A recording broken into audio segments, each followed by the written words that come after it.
इस वीडियो में हम साइंस के 80 क्वेश्चन डिस्कस कर रहे हैं जो कि ऑब्जेक्टिव है। इसमें फिजिक्स, केमिस्ट्री, बायोलॉजी सभी मिला हुआ है। पहला क्वेश्चन कह रहा है कि दंत विशेषज्ञ किस दर्पण का उपयोग मरीजों के दांतों का बड़ा प्रतिबिंब देखने के लिए करता है, तो अवतल दर्पण। इसका आंसर हो जाएगा अवतल दर्पण। अवतल दर्पण में ही हमेशा वस्तु की अपेक्षा बड़ा प्रतिबिंब बनता है और आभासी प्रतिबिंब बनता है। ऑप्शन नंबर 2, दर्पण सूत्र कौन सा है? तो दर्पण सूत्र बी नंबर है, 1/v + 1/u बराबर 1/f। अब हम क्वेश्चन नंबर 3 पर चलते हैं। क्वेश्चन नंबर 3 में कह रहा है कि समतल दर्पण की फोकस दूरी क्या होती है? तो समतल दर्पण की फोकस दूरी अनंत होती है ना। 1 नंबर ऑप्शन हो जाएगा, 1 नंबर। और 25 सेंटीमीटर क्या होता है? स्पष्ट दृष्टि की न्यूनतम दूरी 25 सेंटीमीटर होता है ना। समतल दर्पण का वक्रता त्रिज्या क्या होगा? 0 होगा, 0 होगा। वक्रता त्रिज्या क्या हो जाएगा? 0 होगा। समतल दर्पण का वक्रता त्रिज्या 0 होगा, लेकिन फोकस दूरी क्या होगा? अनंत होगा। इस बात को ध्यान रखो, ठीक। अब हम क्वेश्चन नंबर 4 पर चलते हैं। क्वेश्चन नंबर 4 में क्या कह रहा है? क्वेश्चन नंबर 4 में कह रहा है कि परावर्तन के नियम निम्न में से कौन है? तो परावर्तन के नियम में होता है आपतन कोण बराबर होता है परावर्तन कोण के। तो सी नंबर ऑप्शन हो जाएगा, आपतन कोण बराबर होगा परावर्तन कोण के। अब 5वां नंबर क्वेश्चन कर रहा है कि प्रकाश के अपवर्तन के कितने नियम हैं? तो प्रकाश के अपवर्तन के 2 नियम हैं, तो बी नंबर ऑप्शन हो जाएगा। आपतन कोण बराबर होते हैं पर अपवर्तन कोण के, और आपतन कोण अपवर्तित किरण आपतित किरण और है ना अपवर्तित किरण और आपतित किरण और अभिलंब तीनों एक ही प्लेन में होते हैं, ठीक। 6ठा नंबर क्वेश्चन क्या कर रहा है? प्रकाश की किरणें एक माध्यम से दूसरे माध्यम में प्रवेश करती है, तब कौन सी भौतिक राशि अस्थिर रहती है? तो आवृत्ति। सभी चीज़ बदल जाता है, लेकिन आप प्रकाश की आवृत्ति नहीं बदलता। ऑप्शन नंबर सी हो जाएगा, ठीक। बोल रहा है कि कौन सा लेंस का सूत्र नहीं है? तो 1 नंबर भी लेंस का सूत्र है, 2 नंबर भी लेंस का सूत्र है, और नीचे में देखते हैं और 3 ये सी नंबर लेंस का सूत्र नहीं है, ठीक है। 3 नंबर लेंस का सूत्र नहीं है, इस बात को ध्यान दो, ठीक है। ऑप्शन नंबर सी हो जाएगा कि ये तो दर्पण सूत्र है।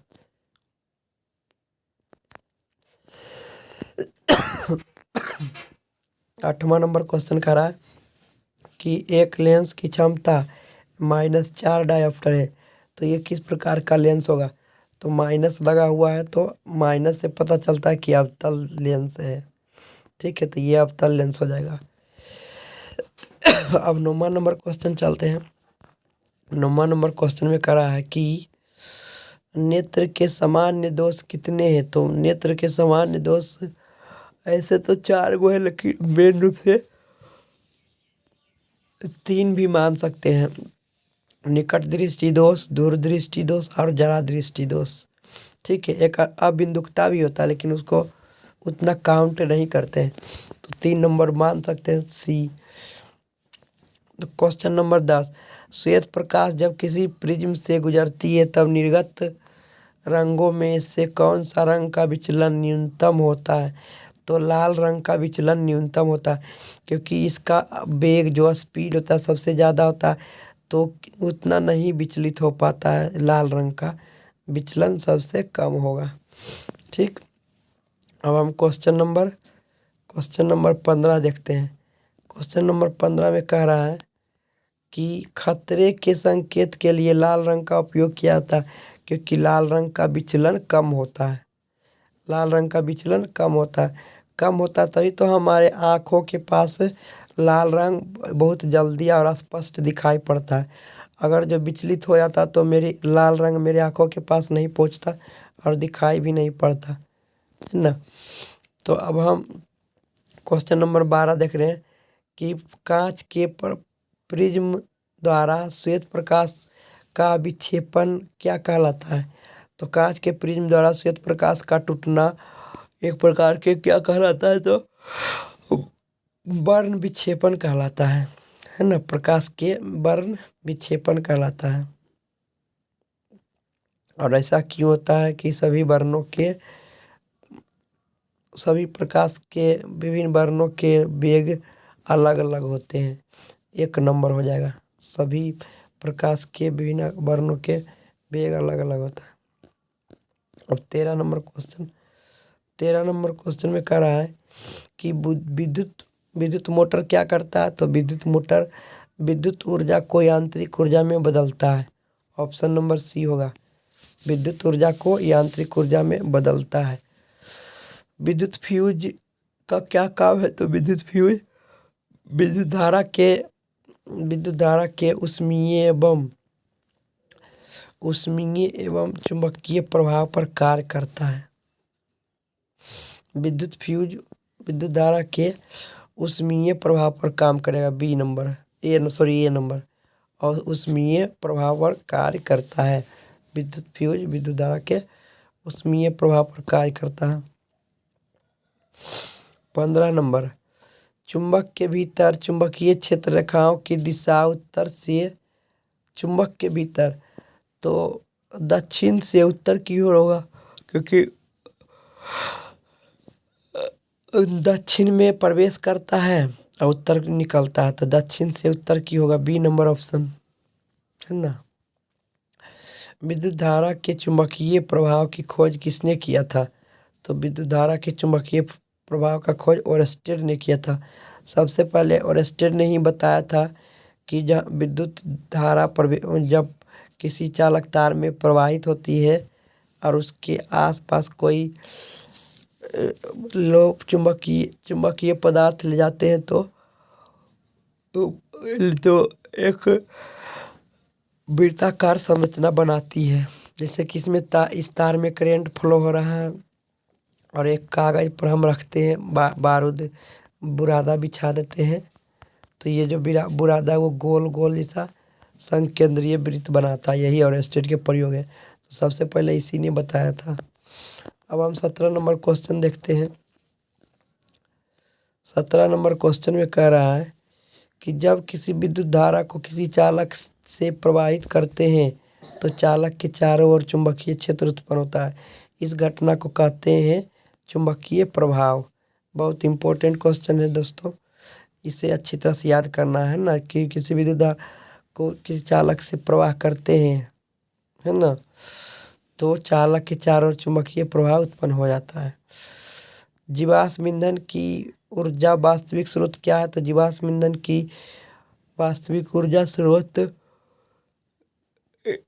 यहाँ पर कोई नहीं होगा। ऑप्शन नंबर, पेड़ पौधे होते हैं मेन रूप से, तो इसमें से इनमें से कोई नहीं हो जाएगा। जीवाश्म ईंधन कोयला या पेड़ पौधे के बहुत सड़ने गलने से हजारों करोड़ बरस पृथ्वी के दबे रहने के कारण बना है, तो इनमें से कोई नहीं होगा। D number option. अब हम 19 नंबर क्वेश्चन देखते हैं। 19 नंबर क्वेश्चन कहता है इनमें से कौन नवीकरणीय ऊर्जा है। तो नवीकरणीय ऊर्जा के स्रोत सौर ऊर्जा है। ठीक, सी नंबर ऑप्शन होगा। अब हम 19 नंबर क्वेश्चन देखते हैं। 20 नंबर, प्रतिरोध का SI मात्रक क्या होता है। तो प्रतिरोध का SI मात्रक ओम होता है। एक बल्ब से 1 मिनट में 120 कूलम्ब आवेश प्रवाहित हो रहा है, तो धारा का मान क्या होगा। तो धारा का मान क्या था, Q/T, I बराबर Q/T फार्मूला। I बराबर होता है Q/T, तो हम भाग दे देते हैं। कूलम्ब कितना है 120, तो 120 को सेकेंड से भाग दे देंगे। 1 मिनट में 60 सेकेंड होता है, तो 2 एम्पियर हो जाएगा। ऑप्शन नंबर बी हो जाएगा।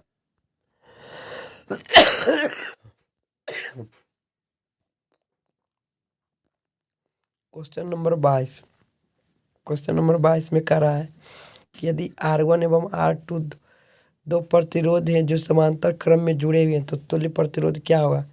तो तुल्य प्रतिरोध R1 प्लस R2, यही होगा ऑप्शन नंबर बी हो जाएगा, R1/R2 प्लस R3। अब को रहा है क्वेश्चन कि ऊष्मा का एसआई मात्रक क्या है? तो ऊष्मा का एसआई मात्रक जूल है। इस बात को ध्यान रखो, जूल ऊष्मा का एसआई मात्रक है। क्वेश्चन नंबर 24 में क्या करा है? क्वेश्चन नंबर 24 में करा है कि जिंक प्लस CuSO4 एक किस प्रकार की अभिक्रिया है? तो विस्थापन अभिक्रिया है, जो कि इसमें नहीं दिया हुआ, डी नंबर ऑप्शन होगा। ठीक है, विस्थापन अभिक्रिया, क्योंकि जिंक देखो कॉपर को डिस्प्लेस कर रहा है, विस्थापित कर रहा है, और जिंक सल्फेट बना रहा है।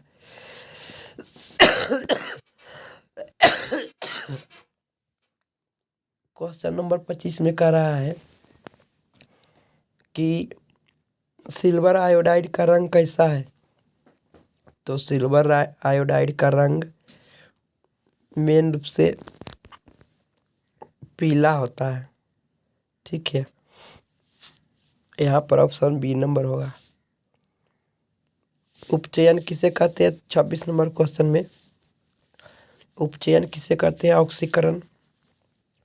तो इलेक्ट्रॉन का त्याग, ऑक्सीजन का योग और हाइड्रोजन का हटना, इसमें से तीनों ऑक्सीकरण ही है, तीनों तो ऑप्शन नंबर डी हो जाएगा, है ना। सभी क्या उपचयन प्रक्रिया का ही उदाहरण है।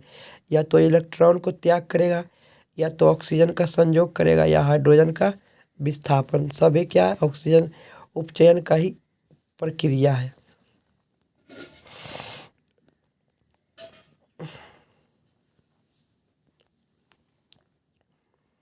सत्ताईस नंबर क्वेश्चन करा कि सोडियम हाइड्रोक्साइड क्या है? तो सोडियम हाइड्रोक्साइड क्षार है, ऑप्शन नंबर बी हो जाएगा। क्वेश्चन नंबर 28 करा लिटमस जो है बिलियन बैगनी रंजक होता है कैसे, जिसे कहते हैं? लिटमस जो है बिलियन बैगनी रंजक होता है, उसे क्या कहते हैं?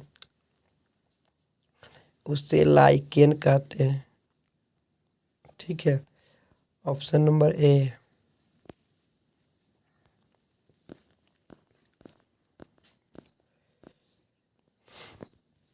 29 नंबर में करा हमारे शरीर के पीएच कितने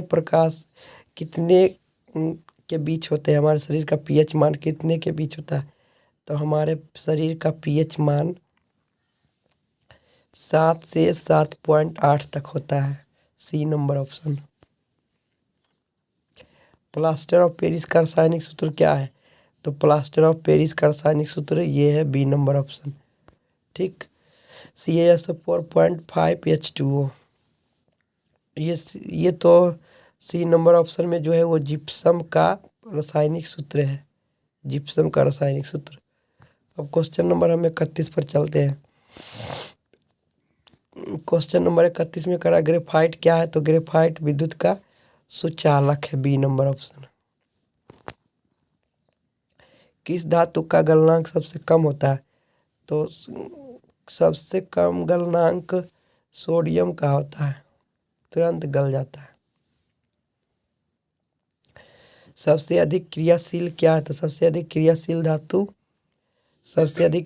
धातु सोना है, यहाँ पर चांदी होगा, इस बात को नहीं, यहाँ पर सबसे अधिक क्रियाशील धातु होगा कॉपर, लेकिन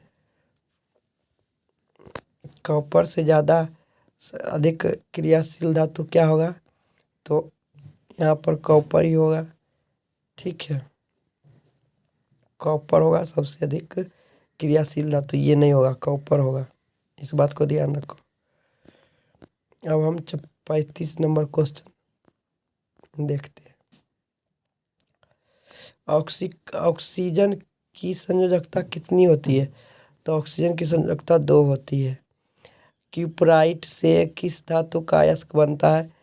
तो क्यूपराइट से कॉपर धातु की निष्कासन होती है, क्योंकि क्यूपराइट का फॉर्मूला होता है CuFeS2 और इससे कॉपर निकलता है। ठीक है, तो कॉपर हो जाएगा धातु का अयस्क का, कॉपर धातु का अयस्क है। लोहा को जिंक से लेपित करने की क्रिया को क्या कहते हैं? तो लोहा से जिंक को लेपित करने की क्रिया को गैल्वेनाइजेशन कहते हैं। सीसा और टीन के मिश्र धातु को क्या कहते हैं? सीसा और टीन के मिश्र धातु को सोल्डर कहते हैं, क्योंकि सोल्डर में सीसा और टीन रहता है। तो ऑप्शन नंबर 1 हो जाएगा। सीसा और टीन के मिश्र धातु को क्या कहते हैं? सोल्डर। 38 नंबर क्वेश्चन में कह रहा है कि नाइट्रोजन अणु में कितने सहसंयोजक बंधक होते हैं? तो नाइट्रोजन अणु में 3 सहसंयोजक बंधन होते हैं। ठीक है, इस बात को ध्यान रखो। क्वेश्चन नंबर 39 में करा किस हाइड्रोकार्बन में 3 आबंध होते हैं? तो अल्काइन ग्रुप में 3 आबंध होते हैं, जो कि ऑप्शन नंबर किस में दिया हुआ है? ऑप्शन नंबर सी में दिया हुआ है। ऑप्शन नंबर सी में दिया हुआ है। ठीक है, इसमें ऑप्शन नंबर सी में जो है ये, इसमें 3 आबंध होते हैं। अगर जो संरचना बनाना चाहेंगे तो इस तरह से बनेगा, 1C 2C 3C। यहाँ से इस तरह से 2 हाइड्रोजन रहेगा, यहाँ से 2 हाइड्रोजन रहेगा, एक आबंध इधर से रहेगा, एक आबंध इधर से रहेगा। तो इस तरह से संरचना करेगा, है ना। यहाँ से भी इधर 3 गो बनाएगा, इधर 3 गो बनाएगा। ठीक है, सॉरी, इधर एक ही रहेगा, इधर एगो रहेगा, ये नहीं रहेगा, ये नहीं रहेगा, इधर भी नहीं रहेगा, इधर एक ही रहेगा, फिर एक हाइड्रोजन यहाँ पर, एक हाइड्रोजन यहाँ पर। तो इस तरह से 3 आबंध बनाता है। ऑप्शन नंबर सी होगा। ठीक, अब कह रहा है कि CHO एल्डिहाइड ये किसका क्रियात्मक समूह है, किसका कार्यात्मक समूह है? तो एल्डिहाइड का। इस तरह के संरचना एल्डिहाइड का होता है। CHO जो होता है एल्डिहाइड का होता है। अब 41 नंबर क्वेश्चन, एल्काइन श्रेणी के सदस्यों का समान सूत्र क्या आता है? तो CnH2n-2। CnH2n-2 क्या होता है? एल्काइन श्रेणी के सदस्यों का समूह। कौन सा युग्म समावयवी है? तो कौन सा युग्म समावयवी है, माने एक जैसा है? तो समावयवी होगा जो एक जैसा रहेगा, वही ना। 5 दूनी 10 6 दूनी, ये समावयवी है, दोनों एक जैसा एल्कीन वर्ग के, तो समावयवी हो गया।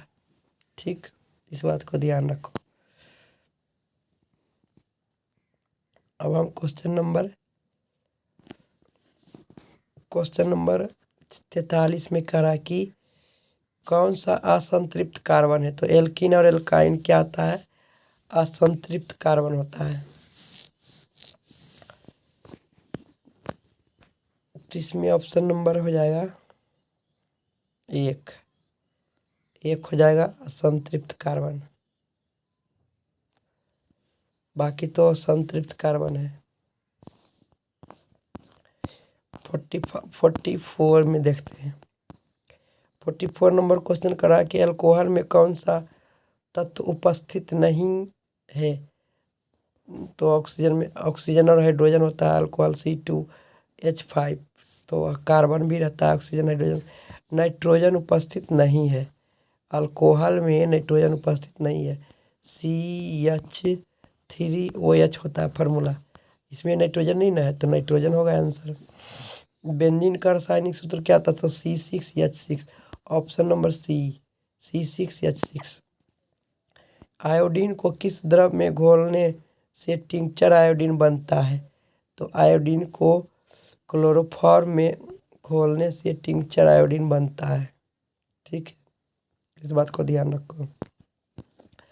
क्वेश्चन नंबर 47 का रहा है कि मेंडलीफ आवर्त नियम तत्व के वर्गीकरण का मेन आधार क्या है? तो मेंडलीफ ने परमाणु द्रव्यमान के आधार पर उसने वर्गीकृत किया था। परमाणु द्रव्यमान के तत्वों के परमाणु द्रव्यमान के बढ़ते क्रम में क्या क्या था, सजाया था, है ना। तो परमाणु द्रव्यमान होगा डी नंबर।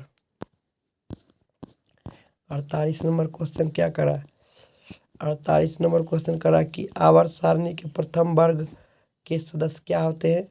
तो आवर्त सारणी के प्रथम वर्ग के सदस्य क्षारीय धातु होते हैं। ऑप्शन नंबर बी होगा। निम्न में से सबसे अधिक क्रियाशील हाइड्रोजन कौन है। तो सबसे क्रियाशील हाइड्रोजन यहाँ पर होगा फ्लोरीन। फ्लोरीन सबसे ज़्यादा क्रियाशील है। ठीक, ऑप्शन नंबर 1। किससे इलेक्ट्रॉन को बाहर निकालना सबसे आसान है। तो सबसे आसान इलेक्ट्रॉन निकालना एम धातु से आसान है, क्योंकि इसमें से अभी एक भी इलेक्ट्रॉन नहीं निकला है, तो इससे निकालना आसान है। Question number 51। क्वेश्चन नंबर 51 में क्या करा है। क्वेश्चन नंबर 51 में करा कि अमीबा में भोजन का अंतर्ग्रहण किसके द्वारा होता है। तो कुटपाद द्वारा। कुटपाद से ही अमीबा भोजन ग्रहण करता है। अब क्वेश्चन नंबर 52 चलते हैं। क्वेश्चन नंबर 52 में क्या कह रहा है। क्वेश्चन नंबर 52 में कह रहा है कि भोज्य पदार्थ के किस अवयवी के कारण शाकाहारी जंतुओं में आहार नाल लंबी होती है। तो भोज्य पदार्थ के मेन रूप से शाकाहारी जंतु में मेन रूप से सेल्यूलोज के कारण उसके आहार नाल की लंबाई सबसे लंबी होती है ना। और वसा भी रहता है। मेन रूप से बी ऑप्शन होगा। आहार नाल की सबसे लंबी रचना क्या कहलाती है। तो आहार नाल की सबसे लंबी रचना छोटी आंत कहलाती है। छोटी आंत सबसे लंबी होती है, इस बात को ध्यान रखो। क्लोरोफिल वर्णक का रंग हरा होता है। क्लोरोफिल वर्णक का रंग हरा होता है, जिसके कारण पौधा भोजन बनाता है। अब हम 55 नंबर क्वेश्चन देखते हैं। 55 नंबर क्वेश्चन करा छोटी आंत एवं बड़ी आंत के बीच जोड़ पर पाए जाने वाली एक छोटी नली नुमा क्या कहलाता है। तो वो छोटी नली नुमा कहलाता है सीकम। ठीक है, यही होगा answer A number. Option number 56 number question. Peptic ulcer हो सकता है। तो पेप्टिक अल्सर होता है भूखे रहने से, लंबे समय तक भूखे रहने से पेप्टिक अल्सर हो जाएगा, सी नंबर। कर्माकुंचन जो है गति कहाँ पाया जाता है। तो कर्माकुंचन गति आहार नाल में पाया जाता है। छोटी आंत में जब भोजन जाता है तो वह कर्माकुंचन के द्वारा पचाता है और धीरे धीरे नीचे की ओर भोजन जाता है।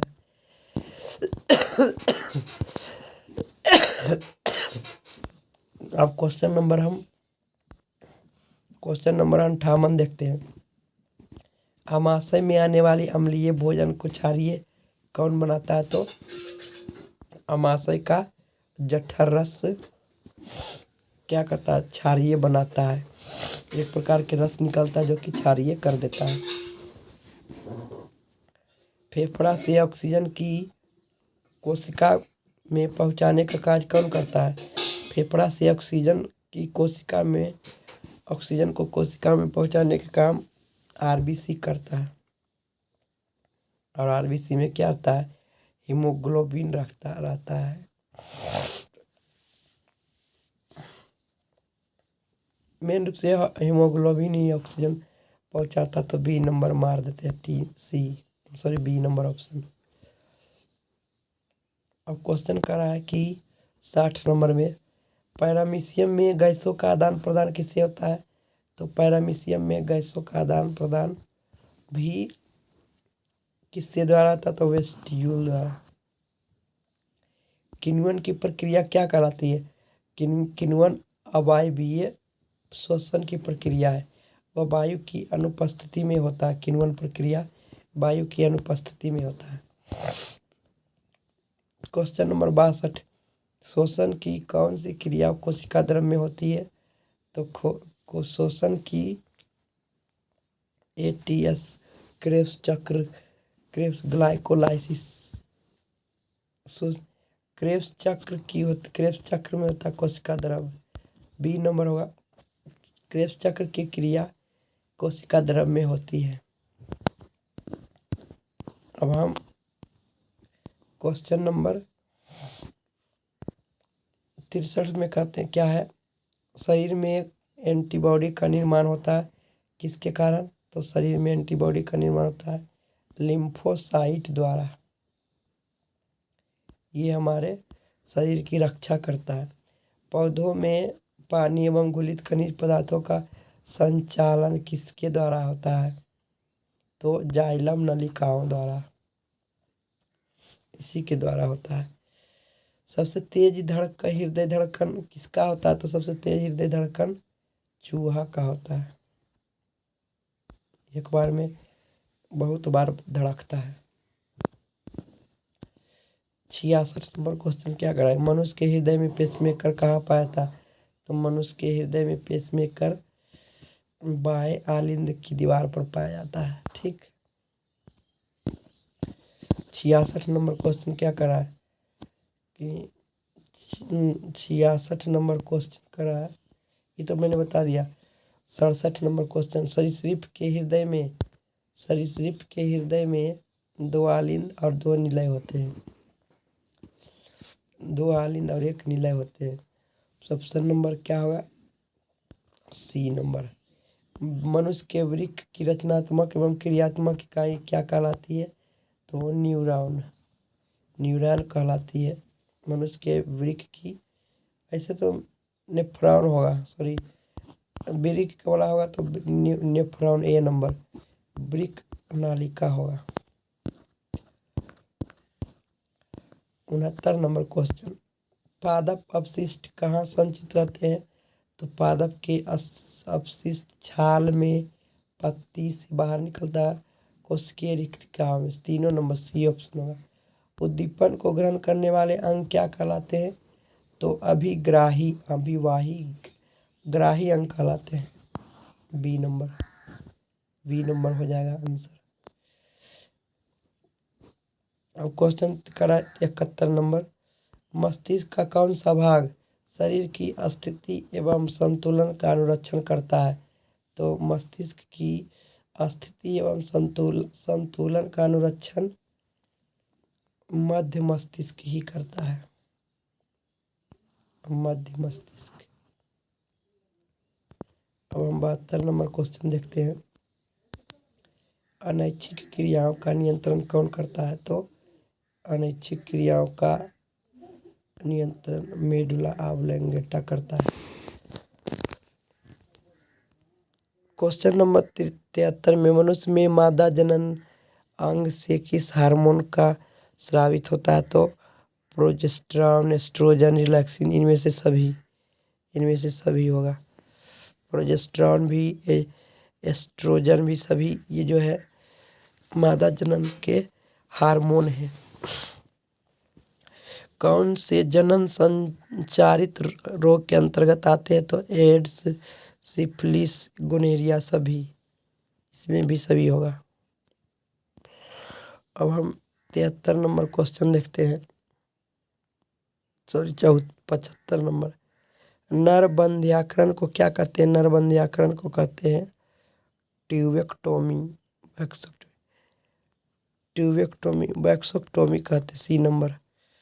स्त्री में लिंग गुणसूत्र क्या आता? तो XX, ये होगा, है ना, बी नंबर। जीव अपने जनक से भिन्न कैसे होते हैं? आनुवांशिक परिवर्तन के कारण जीव अपने जनक से भिन्न होते हैं। अब 78 नंबर क्वेश्चन, चमगादड़ एवं पक्षी के पंख किसका उदाहरण है? तो चमगादड़ एवं पक्षी के पंख समजात अंग के उदाहरण है। Option number A. 79 number question क्या कह रहा है कि सूर्य की परावैंगनिक किरण किरणें मनुष्य में कौन सी बीमारी उत्पन्न करती है? तो त्वचा का कैंसर। Option number D. कोयला एवं पेट्रोलियम महत्वपूर्ण साधन है। कोयला एवं पेट्रोलियम महत्वपूर्ण साधन है जीवाश्म ईंधन का। Option number C. तो थैंक यू दोस्तों वीडियो देखने के लिए लास्ट तक। प्लीज़ इस चैनल को सब्सक्राइब करें और इस वीडियो को अपने दोस्तों में शेयर करें। मैं इस वीडियो को यहीं पर समाप्त करता हूँ। थैंक यू दोस्तों।